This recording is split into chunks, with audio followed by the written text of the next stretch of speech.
말씀 신명기 4장에 있는 말씀을 보겠습니다. 제가 또 올려놔 버렸네요. 신명기 4장 1절을 우리 같이 읽겠습니다. 내가 너희에게 명하는 말을 너희는 가감하지 말고 너희에게 명하는 너희 하나님 여호와의 명령을 지키라. 아멘. 오늘은 예언의 신의 말씀을 어떻게 읽고 어떻게 연구하고 어떻게 우리의 삶에 적용시키는 것이 좋은가라는 이런 제목으로 함께 살펴보려 합니다. 예언의 신에 관해서 너무 많은 말씀을 드리죠. 지난번에는 남겨진 예언의 선물이라고 하는 이런 제목으로 엘렌 화이트 부인의 그 계시와 관련된 내용들을 살펴봤습니다. 하나님께서 남은 백성들에게 선지자를 통하여서 예언의 선물이 우리 손에 들어오기까지 선지자의 많은 눈물과 또 그를 협력하였던 많은 분들의 기도와 땀들이 있었음을 우리는 보게 되었습니다. 특별히 대정투 총수와 관련된 계시는 많은 면에서 특별한 경험들을 많이 하였다고 기록된 말씀들을 보게 됩니다. 사단은 이 내용을 기록하지 못하도록 여러 방면으로 활동하였고 하나님께서는 그때마다 도와주셔서 그의 생전에 이 대정투와 관련된 계시들을 다 기록할 수 있도록 그렇게 해주셨습니다. 하나님께서 이 서적을 우리 손에 들어오도록 하기 위하여서 70여 년 동안 이 대정투가 완성되기까지 70년 동안 한 연약한 여인을 통하여서 이 일들을 이루셨습니다. 그러나 아무리 귀한 말씀이라도 우리가 읽지 않으면 나와 관계가 없습니다. 우리 성도님들 정말 대정투 총서 참 귀한 책입니다.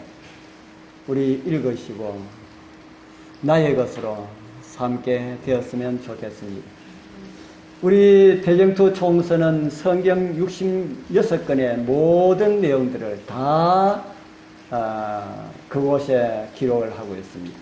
그래서 성경의 내용이 어떤 것인지 우주에서 일어났던 그 전쟁의 성격이 어떤 것인지 그래서 마지막은 하나님께서 어떻게 장식할 것인지 그런 내용들을 이 대정투 총서는 우리에게 보여주고 있습니다.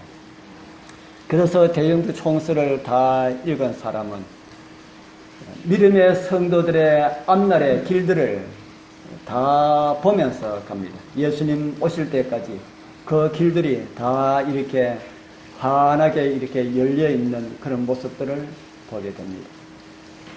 아무리 좋은 말씀이지만은 우리가 읽지 않으면은 우리의 것이 될 수가 없는데 우리 성도님들 정말 이 말씀들을 요즘은 참 좋은 것이 읽지 않아도 귀로 들을 수 있도록 다 되어 있는 거 얼마나 감사한지 모릅니다. 우리 재림말에 들어가면은 우리 이 내용이 다 읽을 수 있을 뿐 아니라 귀로 다 들을 수 있도록 그렇게 되어 있습니다. 그래서 시간이 눈으로 볼 수 있는 그런 시간이 없으신 분들은 귀로 들을 수 있도록 그렇게 해서 우리 모처님도 우리 좀 가르쳐 드렸으면은 우리 어떤 이런 녹인교 같은 이런 데 해가지고 좀 들었으면 좋겠다 하는 생각이 듭니다. 우리 모처님은 그렇지 않더라도 우리 다른 분들은 다 우리 스마트폰으로 해서 다 들을 수가 있습니다. 그래서 우리 많이 듣고 많이 봐서 정말 우리 대정투 총서는 가장 중요한 것이 대정투 총서에서 뭘 가르쳐주나 하면은 하나님의 품성을 우리에게 보여줍니다. 하나님의 품성이 어떠하다 하는 것을 우리에게 보여주게 되므로 대정투 총서를 읽으면은 하나님의 품성을 닮아가는 그런 것을 하나님께서 말씀 속에 우리에게 주셨습니다. 그래서 우리 성도님들 말씀 부지런히 읽고 들으셔서 우리의 모습이 우리 주님을 닮아갈 수 있는 그런 은혜의 역사가 우리 모두와 함께하기를 축복합니다. 그런 우리에게 주어진 이 대영투 총서와 우리 예언의 신을 어떻게 읽으면은 가장 이해가 잘 되고 바른 이해를 할 수가 있을까? 오늘은 성경 말씀을 많이 찾지 않고 정언에 있는 말씀들을 위주로 찾아보면서 은혜를 나누고자 합니다. 제일 먼저 기본 원칙, 제일 먼저 예언의 신의 권면의 말씀들을 어떻게 하라는 겁니까? 나에게 적용을 시켜라. 다른 사람에게 적용을 시키지 말고 나에게 적용을 시키라 합니다.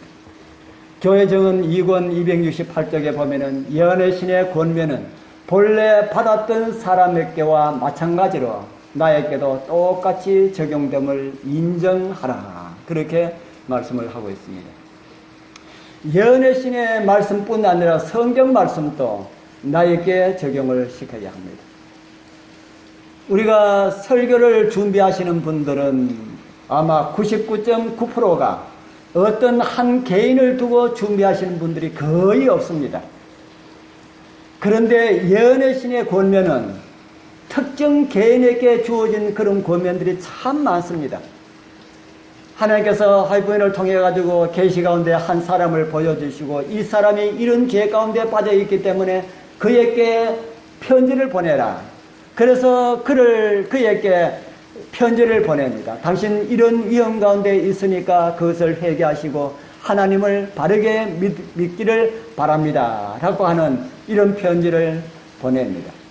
그래서 이런 편지들을 거의 이렇게 모은 것들이 이 교회 증언 속에 참 많이 나타나 있습니다. 그런데 교회에서 설교를 하시는 분들은 그렇게 하지 못합니다.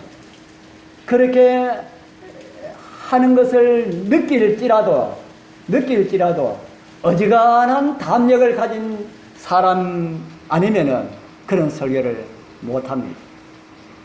그런데 그렇게 하지 않는다 할지라도 말씀을 들을 때에 저 설교 꼭 나보고 하는 것 같다 하는 생각이 들 때가 있습니까 없습니까? 예, 저도 그럴 때가 많아요. 저도 어디 곳에 말씀을 들으면 목사님 나 한 번도 오늘 처음 보는데 꼭 나를 꼭 집어가지고 하는 그런 말씀처럼 들릴 때가 있습니다. 우리는 다 그렇게 들어야 됩니다. 하나님께서 주신 그 말씀은 누가 전하는 말씀이라 할지라도 저 말씀은 나에게 주신 말씀이야. 저 말씀은 누구에게 주신 말씀이야. 이렇게 들으면 안 됩니다. 저 말씀 누구 듣고 고쳐야 되는데 이렇게 들으면 안 된다는 겁니다. 저 말씀은 나에게 주신 말씀이야. 저 말씀 오늘 주신 모든 말씀은 다 나에게 주신 말씀이야. 내가 정말 그렇게 살아야 되겠다 하고 이렇게 받아들이면은 나에게 유익이 되지만은 저 말씀은 나하고는 전혀 상관이 없는 말씀. 저 말씀은 그 뒷집에 누구에게만 적용되는 그런 말씀이야. 이렇게 생각한다면은 그날 앉아가 들어도 별로 많은 유익을 얻지 못합니다. 그와 마찬가지로 예언의 신을 읽을 때에는 특정인에게 주어졌던 그런 권면을 할지라도 우리가 읽을 때는 나에게 주신 말씀으로 읽어라. 그러면은 도움을 받게 될 것이라고 우리에게 가르쳐 주고 있습니다. 그리고 예언의 신을 어떻게 받아들여라 합니까? 전체로 받아들여라. 부분만을 떼가지고 하지 말아라 하는 겁니다.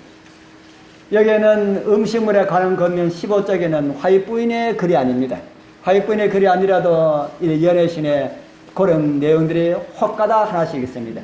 여기 어떤 내용이 나면은 화인 여사가 어떤 진술 속에 적당한 식사의 요소를 일일이 열거하지 않는 예는 위에 인용된 것 외에도 무수히 많다. 각 주제에 대하여서 그의 완전한 견해를 알기 위하여서는 주의를 기울여야 한다. 한 부분을 전체로서 취하지 않도록 동떨어진 하나의 진술만을 사용하지 말 것이다. 그렇게 말씀을 하고 있습니다. 여기에 있는 이 내용은 예언의 신 연구위원회가 필요한 사항들을 첨부해도 된다는 이런 제가를 화이꾼으로부터 받아가지고 이렇게 한 것들이 그렇게 많이 있습니다. 여기 있는 내용은 예언의 내용들을 한 부분으로 떼어내어서 그것이 마치 전체가 말하는 것처럼 그렇게 사용하지 말아라 하는 것입니다. 우리는 성경을 사용할 때도 그렇게 하여야 됨을 우리는 이미 잘 알고 있습니다. 성경의 어느 한 부분만을 떼내가지고 그것이 성경 전체인 것처럼 그렇게 하면은 성경에 심지어 어떤 내용까지 나면은 하나님이 없다라는 내용까지 성경에 있다는 겁니다. 우리는 그렇게 사용해서는 안 된다는 사실을 우리는 잘 알고 있습니다. 그리고 문맥과 배경 가운데서 이해를 하라. 거해증은 8권에 보면은 화이트부인이 어떤 내용을 기록했나 하면은 우리 시장에서 옷을 살 때는 질긴 옷감으로 만들어진 옷을 사서 입어라. 그것이 절약하는 것이다 하고 그렇게 기록된 말씀이 있습니다. 그 내용이 오늘날 우리에게도 그게 해당이 되는 겁니까? 해당이 좀 덜 되는 겁니까? 오늘날 우리에게는 해당이 되지 않지요. 오늘날 우리는 옷 떨어져서 못 입는 옷이 없지 않습니까? 그래서 그런 말씀이 오늘 우리에게 주신 말씀처럼 누가 시장에 가서 옷을 사오면은 옷 왜 그런 거 사왔나? 좀 질긴 거 사오지. 그래서 예언하시는 말씀을 딱 들어대줍니다. 이거 봐라. 이렇게 하면은 안 된다 하는 겁니다. 그 시대와 배경과 이런 모든 것을 다 이렇게 해서 그렇게 하라. 정은의 말씀에 이런 말씀이 있습니다. 자전거와 의복과 기타 불필요한 것에 사용하는 돈에 대하여 책임을 져야 한다. 그래서 이 말씀 때문에 한때는 하나님의 백성들은 뭐 타면 안 된다는 이야기가 나왔을 가능성이 있겠습니까? 자전거 타면 안 된다. 자전거 타면은 죽을 죄처럼 그렇게 이야기했던 그런 적이 있었습니다. 왜 화이트부인이 이렇게 이야기했을까? 화이트부인이 살던 그 당시에 자전거하고 오늘 자전거하고는 다르겠습니까? 같겠습니까? 엄청나게 차이가 많습니다. 화이트부인이 있을 그 당시에 자전거는 필수품으로 타고 다니는 것이 아니고 사치품으로 타고 다녔다고 기록하고 있습니다. 오늘날도 사치품으로 자전거가 그렇게 되어가고 있는 모습을 저는 봤습니다. 치과 병원에 갔더니만 제가 언제 이야기 한번 드렸는지 모르겠습니다. 자전거가 한때 병원 원장실에 딱 이렇게 놓여 있어가지고 참 이뻐요. 원장님 자전거 참 이쁩니다. 저거는 돈 좀 하겠습니다 하니까 그렇게 많지 않습니다. 얼마 됩니까 하니까 1,500만 원. 그러면서 하시는 말씀이 진짜 자전거 좋은 거는요 고급 승용차 가격입니다. 그렇게 이야기해요. 그래서 제가 진짜 좋은 거는 얼마 합니까 하고 물어보지 않았습니다. 그 물어봤자 제가 놀랄까 싶어서 물어보질 않았습니다. 그런 거는 여기에 있는 이 말씀 속에 해당될 수가 있을 겁니다. 자전거도 이제는 필수품이 아니고 사치품이 되어 가는구나 하는 것을 제가 생각을 했습니다. 그러면서 제가 원장님 이거 뭐 한 대 탑니까? 제가 그래 물었어요. 이 비싼 걸 어떻게 타고 다닙니까? 운동용이래 그래요. 운동용. 요즘 운동하면서 온돌에 이렇게 다니는 자전거 있지 않습니까? 그런 거라고 그렇게 이야기하는 것을 들었습니다. 네 번째로는 결론을 내리기 전에 주제를 더 깊이 살펴봐라.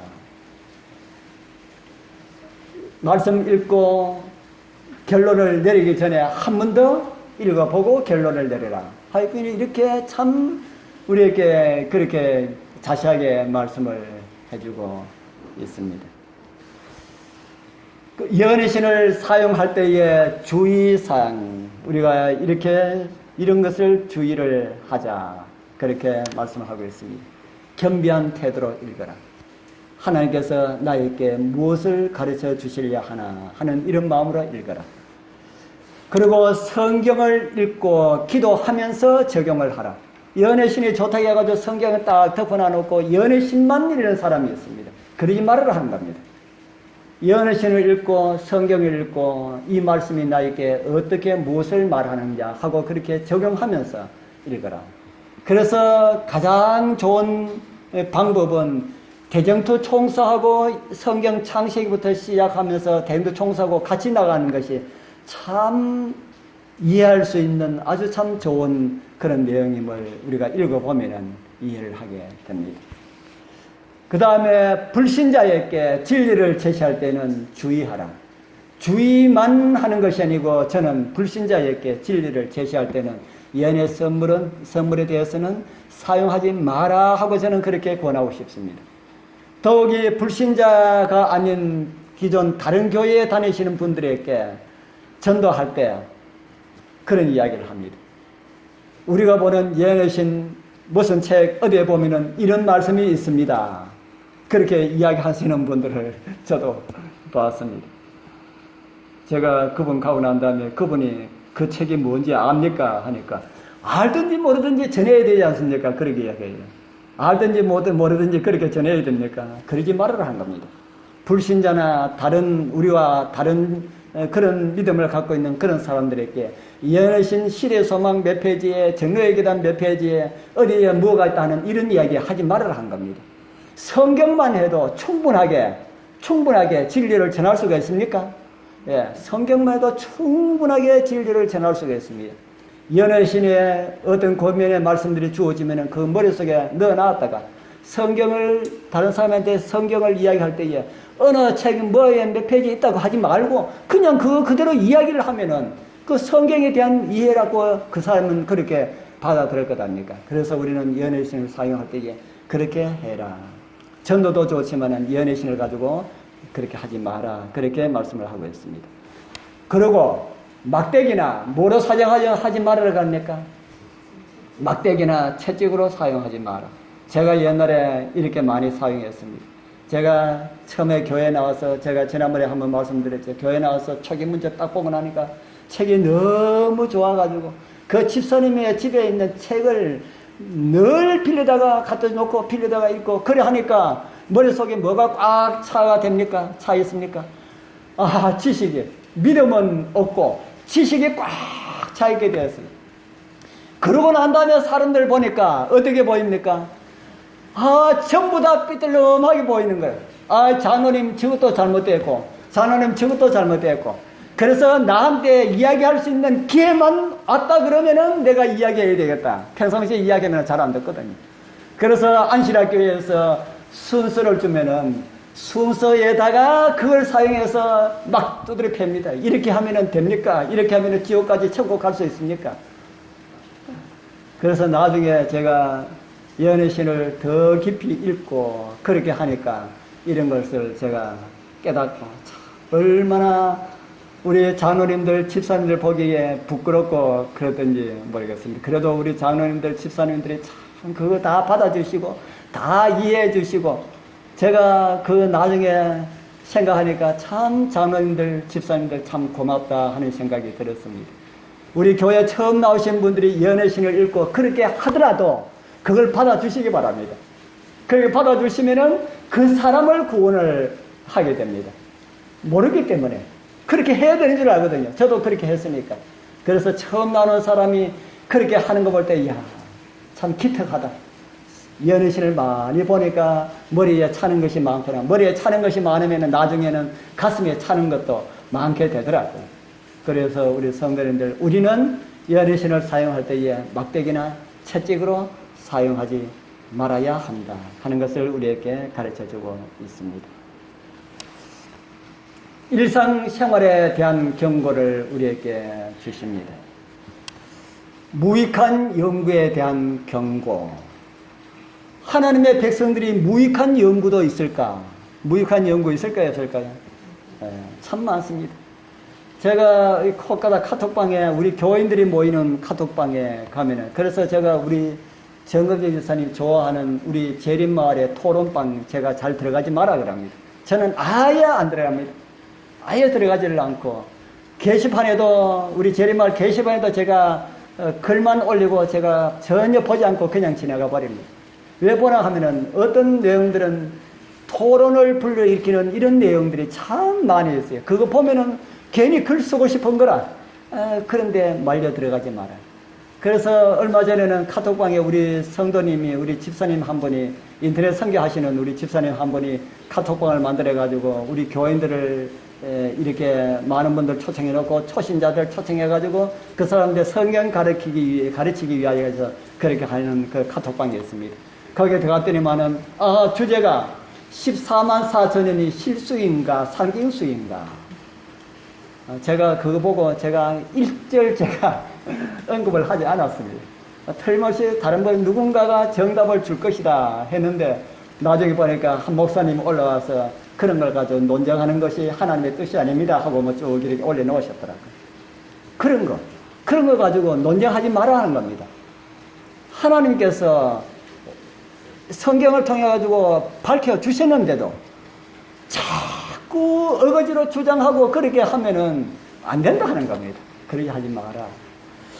그리고 여기 아주 참 중요한 말씀이 여기에 있습니다. 부모와 학생과 교사에게 보낸 겁니다. 이거 제가 지난번에 한번 책을 읽어드리지 않고 제가 한번 이야기만 한번 했는 그런 내용인데 여기 나온 내용이 좀 긴 내용인데 여기 나온 내용이 어떤 내용인가 하면은 우리 교회에 책들이 너무 많이 나온다 하는 겁니다. 그 책들 가운데 무익한 책들이 많다. 그 책들 그거 보고 성도들이 헷갈리도록 한다. 그래서 성경하고 연애심만 하면은 족하다라는 그런 여기에 내용을 보면은 그런 내용들입니다. 그래서 우리 교회 목사님들이 책을 만들었다고 우리 성도님들한테 전화하신 분 있지요. 전화하시면 아이고 목사님 수고하셨습니다. 저는 책 볼 시간이 없어서 못 봅니다. 연애심 보느라고 바빠가지고 그 책 볼 시간이 없습니다 하고 그렇게 끊으십시오. 저는 처음에는 그분 쓰는 책을 제가 이렇게 샀는데 사다 보니까 그분이 끝이 없어요. 계속해서 번역해서 전화하고 그래서 오래전부터는 그분이 전화하면 목사님 알았습니다. 저는 필요 없습니다. 우리 성도들한테 제발 전화하지 마십시오 하고 그렇게 끊는데 그래도 어떨 때 보면 우리 손녀는 요즘은 모르겠습니다만 그 전에 물어보니까 전화하셔가지고 뭐 책을 구입했다 그러시더라고요. 그런 책 사실 있으면 좋지요. 없는 것보다는 낫지만은 어떻게 보면은 무익한 연구가 될 수가 있다 하는 겁니다. 또 무익한 소설, 우리 교회와 관련된 책들도 무익한 책들이 있다면은 일반 다른 책들은 말할 것도 없지요. 말할 것도 없습니다. 이 큰 교회 보면은 목사님들 책 사보라고 도습이라고 하는 것을 이렇게 주더라고요. 주는데 그래서 목사님들 서재에 가면은 책들이 얼마나 많은지 우리도 책이 많지만은 그분들 책이 연애심과 이런 필요한 서적들 있지만은 그 외의 책들이 얼마나 많은지 몰라요. 저는 제한테 있는 일반 다른 서적들은 거의 대부분 80% 이상이 주는 책들입니다. 그 목사님들 이사 갈 때에 그거 다 버리면 제가 보고 조금 읽을만한 거 제가 뽑아가지고 죽고 해가지고 우리 집에 제가 그 있는 책들 일반 연애신하고 성경 외에 있는 책들은 거의 대부분 그런 책들입니다. 그런 책들 가운데 어떤 거는 이따만하게 두꺼운 것도 있어요. 그런데 주워다 놓기만 했지 제가 거의 안 봤습니다. 필요가 없다. 그래 했는데 한 목사님이 오시더니만 저 두꺼운 책 저거는 안 보는 게 좋다. 제가 볼 여기가 없어가 보지도 못했습니다. 저거 쓰레기와 같은 것이다. 그렇게 이야기하더라고요. 그래서 우리 교회 우리 책도 그렇지만은 일반 다른 신앙과 관련된 책들은 진짜 보는 게 좋아요, 안 보는 게 좋아요? 어떤 분들은 그래도 마음의 양식이 천만의 말씀입니다. 마음의 양식이 되지 않고 마음을 더럽히는 그런 책이 된다. 사도는 아주 교묘하게 양서라는 이름으로 우리에게 많은 것을 이렇게 가르쳐 줍니다. 그런 책들이 우리에게 오면은 우리의 사상을 그 책이 지배를 하게 됩니다.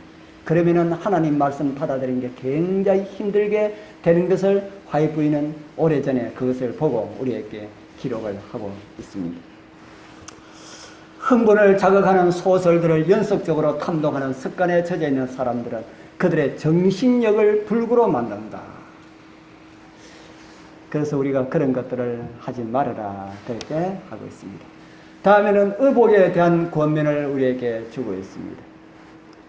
세상의 유행을 따라서도 안 되고 세상의 유행에 너무 뒤져서도 안 된다는 그런 말씀을 우리에게 이렇게 주고 있습니다.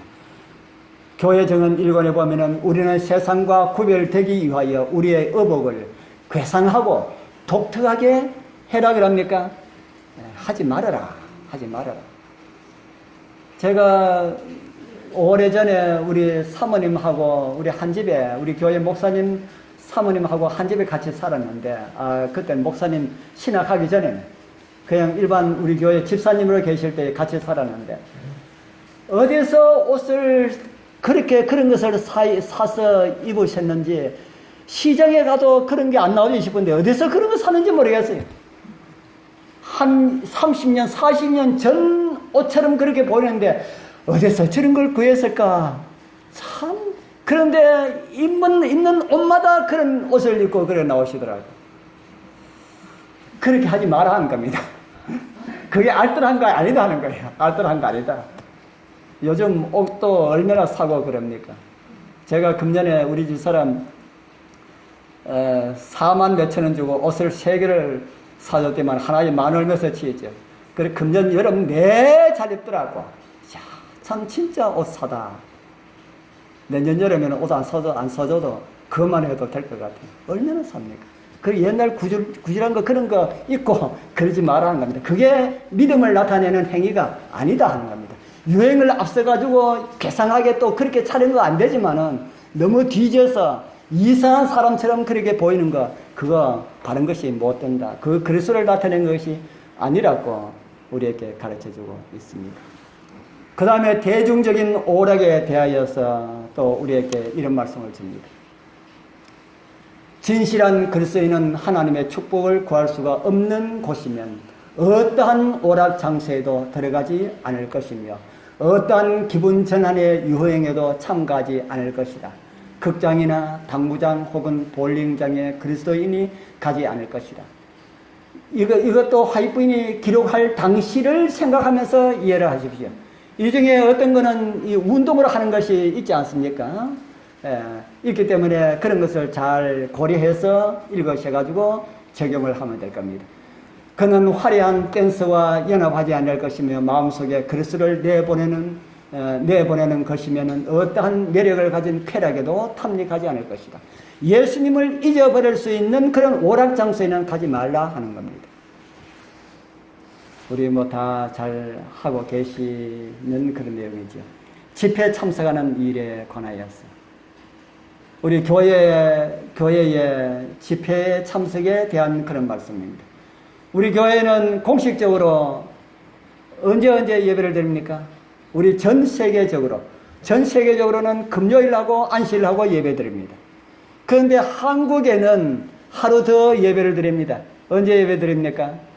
화요일 저녁. 화요일 저녁은 한국에만 있는 예배 습관입니다. 미국에도 우리나라 교포들 모이는 곳에는 그래 한지 모르겠어요. 제가 안 가봤기 때문에. 그런데 다른 나라에는 이 화요일 날 예배 드리는 게 없다고 그러더라고요. 그런데 왜 화요일을 우리나라 이 선배들이 만들었을까? 그거는 다른 교회가 먼저 들어왔기 때문에 그 교회에서 하는 거 보고 그렇게 했을 것이라는 생각이 듭니다.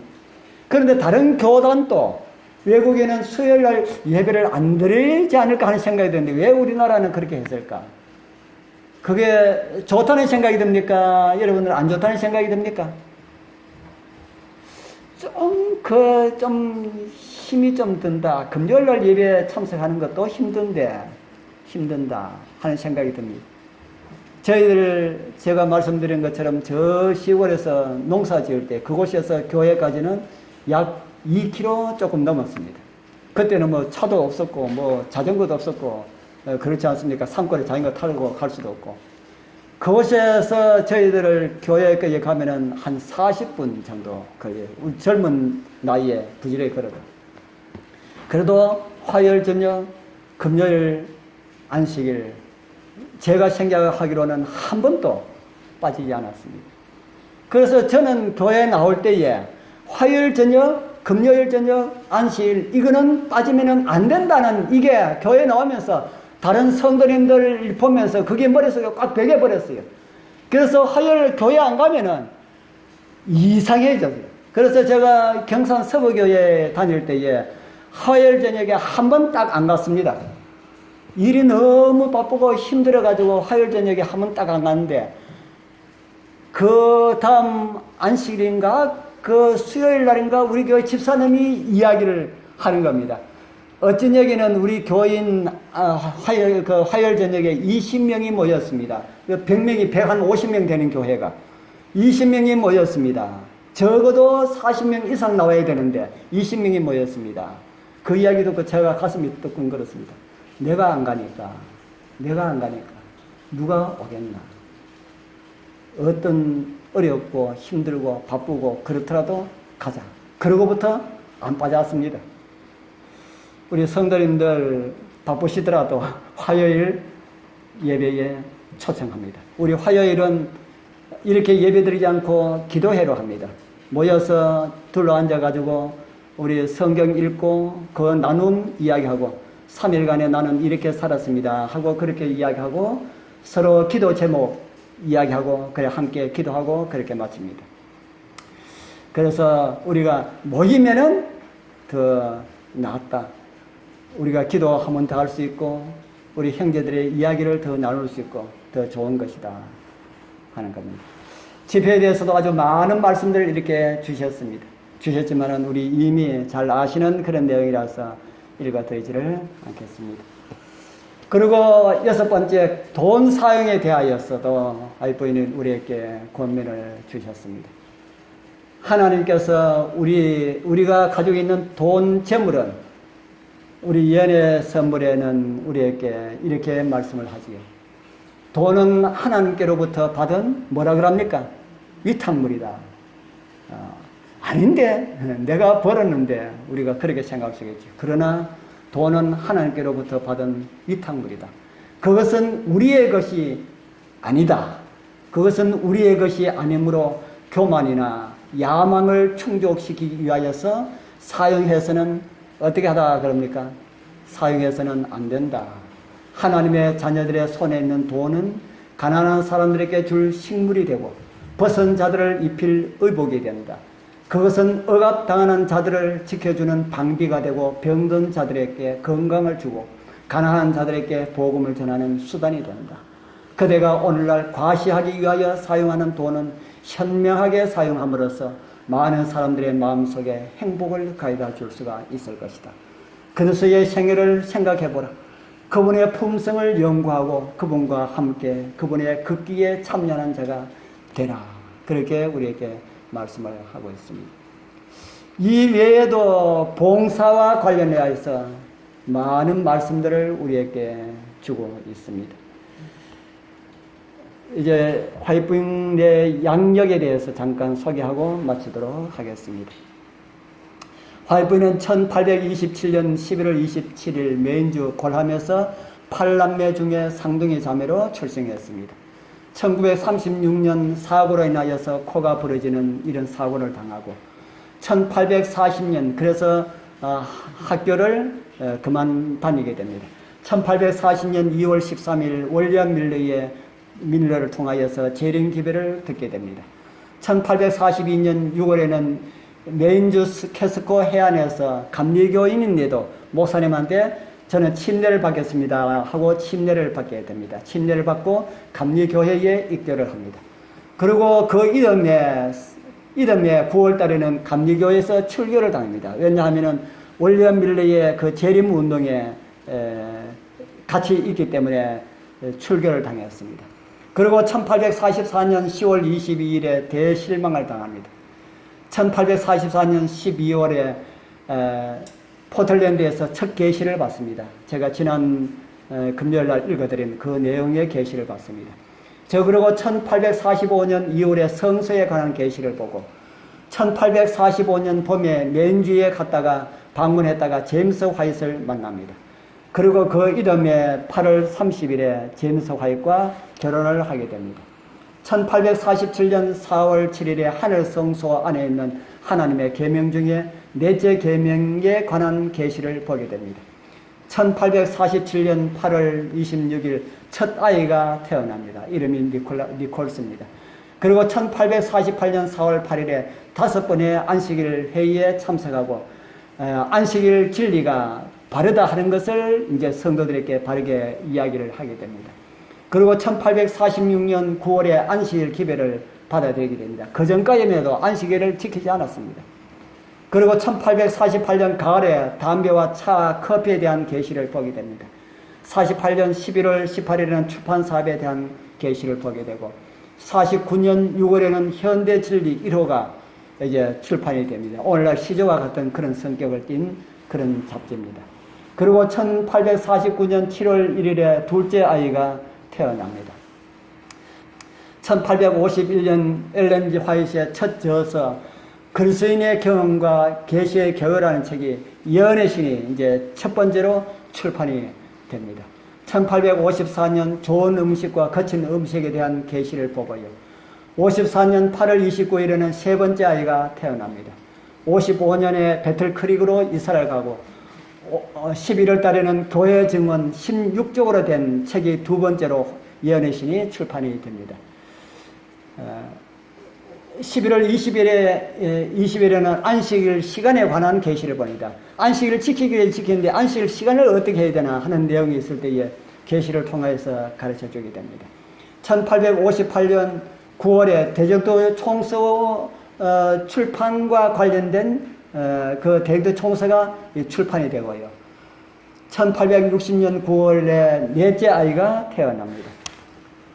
그리고 1863년 5월 20일에 제7일 안식일 예수 재림교회가 정식으로 그때 조직이 됩니다.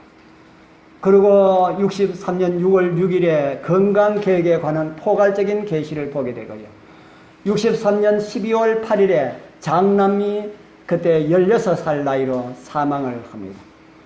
그리고 8월 16일에 제임스 화이트이 마비 증세가 있게 되어서 병원에 입원하는 일이 있게 되고 그것으로 인하여서 12월 25일에 의료사업에 관한 계시를 보게 되고 우리 위생병원이 생겨나게 됩니다. 1866년 9월 5일에 처음으로 배틀크릭에 우리 위생병원이 생겨나게 되는데 그것이 우리 위생병원의 모체가 되었습니다. 그리고 1870년 7월에 둘째 아들이 결혼을 합니다. 1872년 1월에 교육에 관해서 포괄적인 계시를 보게 되고요. 74년 4월에는 해외 선교 사업에 관한 계시를 보게 되고 이때 시조가 만들어집니다. 그래서 우리나라도 시조가 아주 참 유명하지요. 1875년 1월에 배틀크릭 대학이 생겨나게 되고 헌당식이 그곳에서 있었습니다. 그리고 76년 2월 11일에 셋째 아들 윌리엄스가 결혼을 하게 되고 8월 27일에 2만 명이 모인 야영회를 화이트 부인이 인도를 하게 됩니다. 그리고 81년 8월 6일에 제임스 화이트 목사가 사망을 하게 됩니다. 그리고 82년에 제가 말씀드린 그 초기 문집이 출판이 됩니다. 그리고 87년 여름에 각 시대의 대영투가 이제 출판되기 시작이 됩니다. 그리고 1890년 부조와 선자가 처음으로 출판이 되고요. 1891년 호주로 선교사로 가게 됩니다. 그곳에서 호주의 유명한 우리 삼육대학 에번데일 대학이 그곳에서 시작하게 됩니다. 그리고 호주에서 1892년 정로의 교단이 출판하게 되고 호주에서 많은 책이 출판이 되었습니다. 1896년 산상수훈이 출판되고 1898년 시대의 소망이 출판되고 1900년도 실물교훈이 출판되고 1900년도에 교회정언 6권이 출판되고 그리고 1900년 8월 달에 미국으로 돌아옵니다. 돌아와서 교회정언 7권이 출판되고 그 다음에 4년에 8권이 출판되고 1909년 4월 달에 워싱턴에서 열린 대총회에서 마지막으로 대총회에 참석을 합니다. 그리고 1909년 1월에 로마닌다 의과대학을 위하여서 호소를 합니다. 의과대학을 지어야 한다. 아주 강력하게 호소를 해서 의과대학이 세워지게 됩니다. 1909년 1월 29일에 로마닌다 의과대학이 설립대학으로 우리 대총회에서 가결을 하고 했습니다. 그리고 1911년에 사도행적이 출판되고 1912년 2월 9일에 화이트부인 유산관리위원회가 임명이 됩니다. 아까 제가 말씀드린 것처럼 화이트부인의 글을 이제 어떻게 이렇게 정리해서 이렇게 하고 하는 그런 조직위원회가 만들어졌습니다. 그리고 13년에 부모와 교사와 학생에게 보내는 구원면이 출판이 되고 1914년도에 선지자 대정토 총수로서 마지막 책인 선지자 왕을 위하여서 원고를 정리하기 시작합니다. 이미 글은 다 써나가는 것이고 원고를 정리하기 시작하다가 그것을 마무리하지 못하고 나오다가 서재에서 나오시다가 넘어져서 둔부의 뼈가 부러집니다. 88세에 나옵니다. 그리고 15년 3월 3일에 마지막 계시를 보게 되는데 청년에게 보내는 기별 287쪽에 그 내용이 실려 있습니다. 그리고 1815년 7월 16일에 캘리포니아에서 88세의 나이로 운명하게 되고 15년 7월 25일에 그의 남편 곁에 묻히게 됩니다. 우리 그분의 양력을 들으면서 무엇을 생각하셨습니까? 무엇을 느끼셨습니까? 선지자라는 이름 외에 보통 사람하고 좀 다른 게 있습니까? 똑같습니다. 그도 아이를 낳고 키우다가 아이 두고 어떻게 되고요? 아이가 죽고 남편도 일찍이 어떻게 되고요? 일찍 죽고 우리가 당하는 것보다 더 나은 그런 삶을 살지 않았다 하는 겁니다. 그렇게 해서 일생 이 땅을 살았습니다. 이제 우리 그분이 가신 지도 이제 100년이 넘었지요. 그분이 마지막으로 남긴 말 지난번에도 한번 드렸는데 나는 내가 사랑하는 그분과 내 영원히 신뢰하는 그분을 알고 있습니다. 우리들은 멀지 않아 다 같이 본향에 가게 될 것입니다.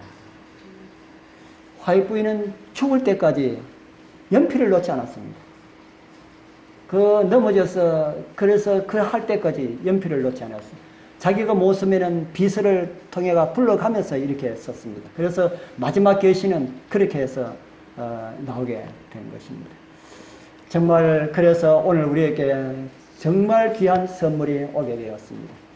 섭리하신 하나님의 은혜에 감사하면서 주신 예언의 선물을 많이 읽고 정말 믿음 준비 잘 하여서 우리도 임종 전에 사랑하는 가족들에게 또는 성도들에게 주님 오시는 날 우리 함께 만나자고 하는 이런 마지막 간증을 다 할 수가 있는 우리 모든 우리 성도님들 다 되길 축복합니다.